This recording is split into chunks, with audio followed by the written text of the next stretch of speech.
Republicans already know they're divided on Medicaid expansion, but that's not the only issue this session where we've seen the majority party clash. As Montana PBS's Brianna McCabe reports, lawmakers were less than an hour into the new session when Republicans started scuffling.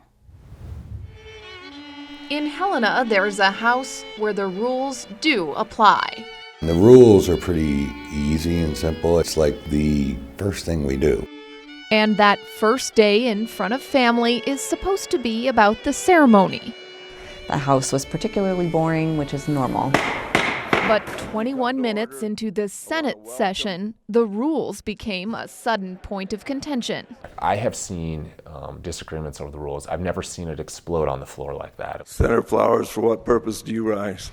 It wasn't over a bill, but over committee assignments, with 8 senators supposed to serve on a new committee this session. We haven't needed one.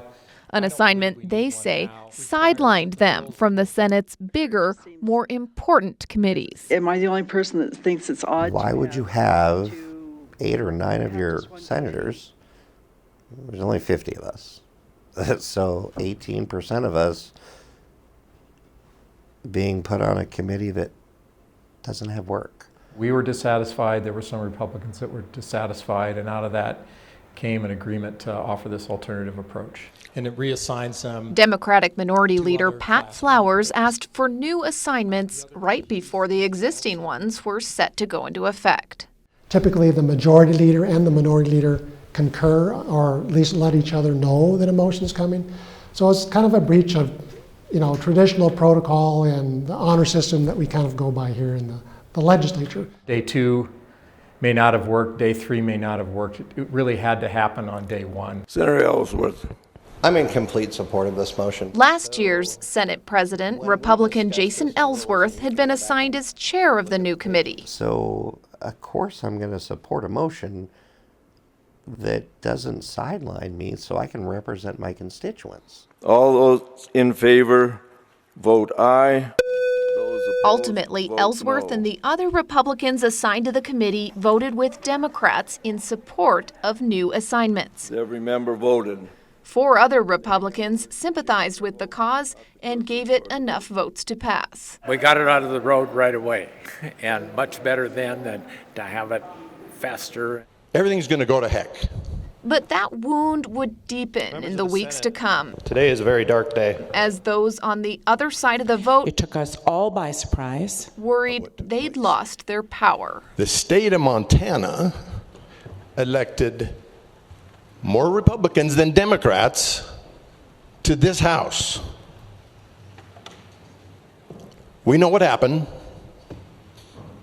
Day 1, 15 minutes into it, all that changed. Threw everything into chaos, basically, and there was 9 Republicans that voted with the Democrats to do this, and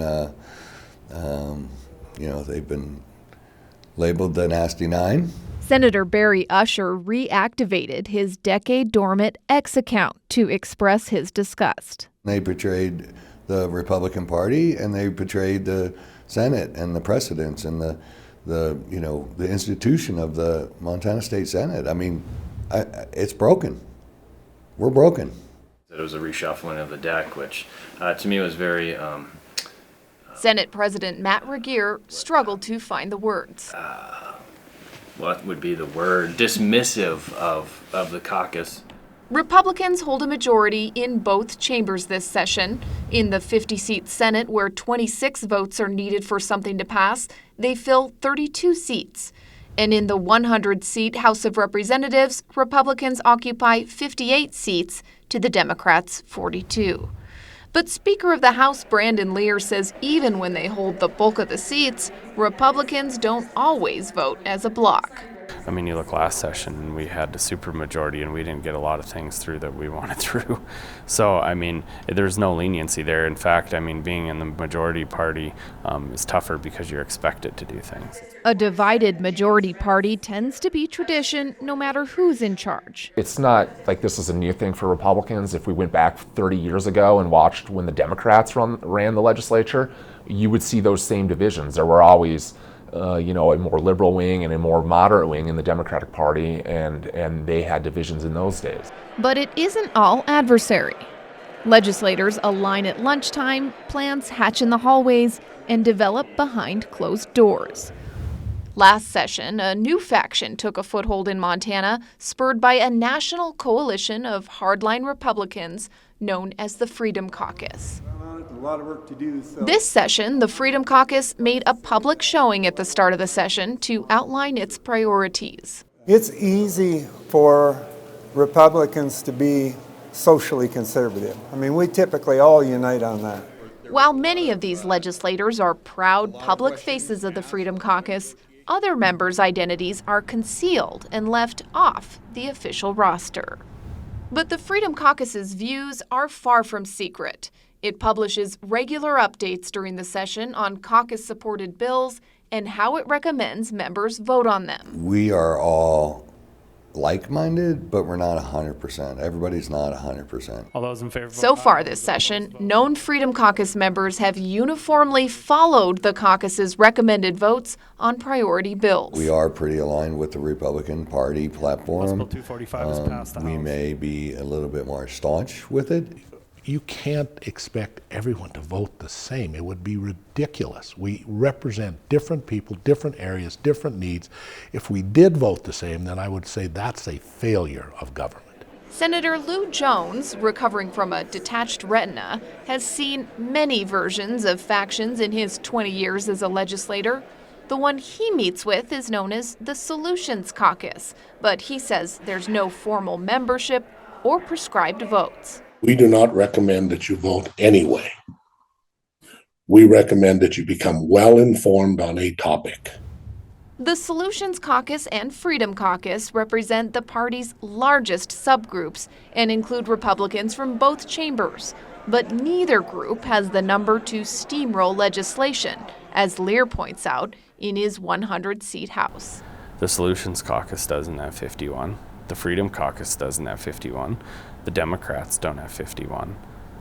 So at the end of the day, you still need 51 votes in this chamber to pass legislation. Mr. Speaker, 57 representatives have voted aye. That's why majority leaders say it's best to get to know the members of their party as individuals. I think it's good and healthy to have a debate within a party as well as between two parties. I think sometimes people look at that as a bad thing. I don't think it's a bad thing. I think we as Republicans benefit from having a variety of different viewpoints. Despite their differences, Republicans agree most of the time. And they also agree with Democrats. People think, oh, politicians are always fighting and they never can agree, and there's, party against party, and it's like this, we agree a lot. In fact, in the first 4 weeks of session, representatives in the House voted in agreement across the aisle 60% of the time. And when we saw division, so far, Republicans in the House split their votes 18% of the time. House Democrats split 12% of the time.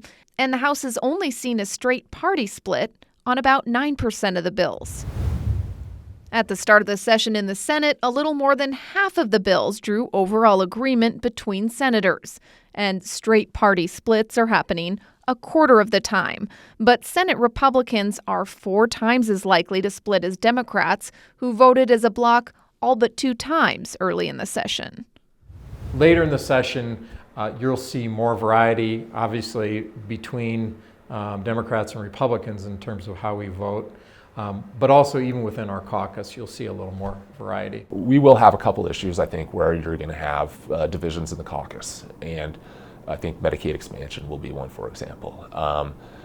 We also have one on what's called Convention of the States.